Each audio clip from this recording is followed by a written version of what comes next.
This video has 20 things that only pro Stardew Valley players do. Abuse these to flex on your friends. Pro Stardew Valley players abuse cooked meals in this game. Yes, it is true that most of the dishes in this game are hot garbage and do nothing. However, there are a few that are just, chef's kiss. The roots platter is highly underestimated. This gives you a +4 to your attack. This will drastically increase your damage. Look at the difference. Then we have lobster bisque, a dish that makes any fish considerably easier to catch. Don't forget a farmer's lunch, enabling you to harvest iridium quality crops. And then stacks of coffee. Being slow is a crime. Always zoom around with coffee. Stardew Valley does not have diminishing returns, so abuse cooked meals to surpass your limits. Not many do this, only the absolute mad lads who want to absolutely crush in the skull cavern. The dangerous version of the skull cavern combined with some monster musk will turn the skull cavern into an absolute death trap. So bring 2 weapons with you, 1 hammer to abuse a special move, and a sword to finish enemies off that did not get blasted with the hammer. Double fully buffed weapons are crazy. You'll never lose a battle again. Why choose between a sword and a hammer? Just use both. You will get considerably more iridium ore when you are deep in the skull cavern. The deeper the better. Your entire goal is to get deep so that you can get true loot. What is holding you back? Your pickaxe. It is time to join the pro Stardew Valley community. Get the gosh darn slingshot, fill it up with explosive ammo, and truly see how much better it is. I do not want to hear that the controls are hard and frustrating. Go practice. Rome wasn't built in a day. The slingshot exists and is by far the best mining tool in the game. Go ask any Stardew Valley streamer or YouTuber. If they disagree, send them my way. After you have completed the community center, you will be given the privilege of unlocking a bunch of shortcuts around the valley from Robin for only 250,000 gold. These shortcuts are no joke. Unlock them. Do not underestimate them. This price is nothing when compared to the absolute convenience that they will give you.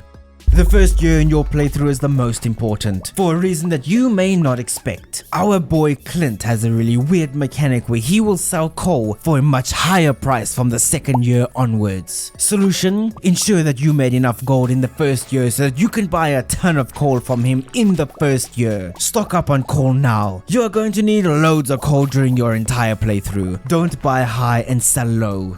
Fishing is always fun, whether it's in the early game or the super late game. Naturally, we should always be using bait to ensure that we actually get to play the fishing minigame. Bait is relatively cheap from Willy, however, we have something new now, deluxe bait. Deluxe bait is regular bait but on steroids. Make use of deluxe worm bins. Look at how expensive deluxe bait is from Willy. Deluxe worm bins are actually absolutely good, okay? Pro Stardew Valley players know that there are 2 days in summer that are guaranteed to rain, the 13th and the 26th, and you are guaranteed to have green rain as well. This is why pro Stardew Valley players plant absolute acres of wheat on their farm and do absolutely nothing to those fields. Do not water these fields, do not use sprinklers, just wait. It will rain 4 times and you will have acres of wheat ready to harvest with your scythe. Go make beer, feed hay to your animals, either way, do this on your playthrough. As you know, legendary fish can now be dropped into fish ponds, and you already know that the legend is the best fish for this. However, you can catch a crimson fish extremely easily in your first year, and the fish pond is really easy to build. So, if you do not have a crimson fish pond by midsummer, you're missing out on massive free money. Seafoam pudding cooked with key seasoning is the best fishing meal in the game. It will enable you to get the iridium crowbar statue, but the truth of the matter is that this stuff is just too difficult to craft. Seafoam pudding is expensive. Firstly, pro players don't need food buffs to catch hard fish. However, if they did, they'd use lobster bisque instead. +3 fishing for a single lobster and some milk. Now that is high value for your money. Did you know that every pro Stardew Valley player is subscribed to this channel? Click it to instantly level up your game.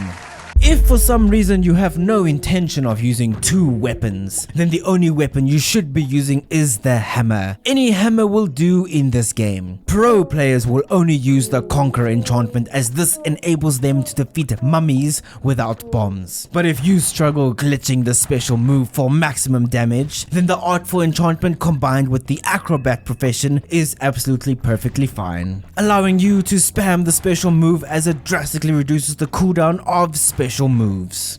Fishing in the early game is absolutely painful. You wait forever to get a bite and then you just get trash. Pro players do one thing that you do not: buy the training fishing rod, meant for new players who are still learning how to fish. This will enable you to exclusively get perfect catches, allowing you to rapidly level up your fishing skill, which will then allow you to upgrade your fishing rod considerably quicker than allowing you to use bait. Do this in a new playthrough, it is worth it. This might be controversial, but I don't care. Skip regular quality sprinklers. They are just absolutely not worth it in any way. Skip them and go straight to quality sprinklers. They're much easier to use and they are not actually that much worse than iridium sprinklers, with iridium sprinklers only being 7% more efficient. If you want to absolutely print gold in this game, you will need kegs. Kegs need oak resin, meaning you need loads of trees with tappers on them. Growing trees in this game is considerably frustrating, slow and full of unknowns. Use tree fertilizer. Without these, your trees will all grow at different speeds and take considerably longer. Tree fertilizers are worth every penny.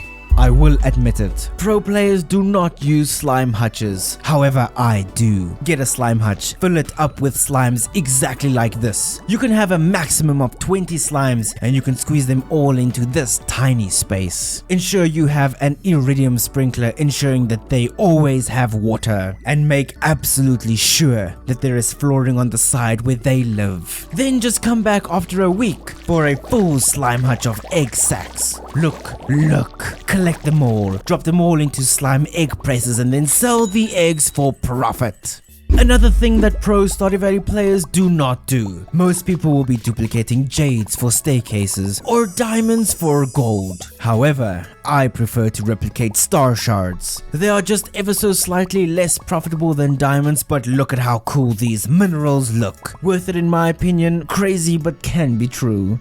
There is only one use for a coop in this entire game. You might know what I'm talking about. Rabbits. Happy rabbits will give you iridium rabbit feet, the absolute best item in the game for gifting purposes. I have seen players ignore every villager and then get them all to max hearts in like 2 seasons using iridium rabbit feet only. This is much easier with an auto petter, but best of luck getting one of those. Coffee grows in 2 seasons. It regrows every 2 days and you will get 4 beans per harvest. You absolutely need 1 Junimo hut surrounded by coffee on your farm. After those 2 short seasons, you will have enough coffee to last an entire year. Never have an excuse for being slow. Be fast, drink coffee constantly, you won't regret it. Monsters are one of the best ways to get loads of loot in this game. Get a burglar ring and a hot java ring and just absolutely slay enemies for loot. All of this is dramatically increased with the use of Monster Musk. When I first saw Monster Musk, I thought, why the heck would I intentionally make the mines harder? Obviously it's for a greater challenge and for more loot. Just use Monster Musk. The annual Stardew Valley Lure is one of the few festivals that you need to visit every single year. Bring some gold quality cheese for the best possible result. It really is that easy. This will increase the hearts of every single person in the town by half a heart. This is not insignificant. Attend the Lure and win it every single year. Head into the settings and turn on the show tool hit location setting. This will prevent you from hoeing the same spot twice and wasting energy. It's just kinda needed. Just go put the setting on now. This video has 30 of the most annoying things in Stardew Valley. Only watch this video if you want to be infuriated. Thanks for watching, but for now, I will see you in the next video.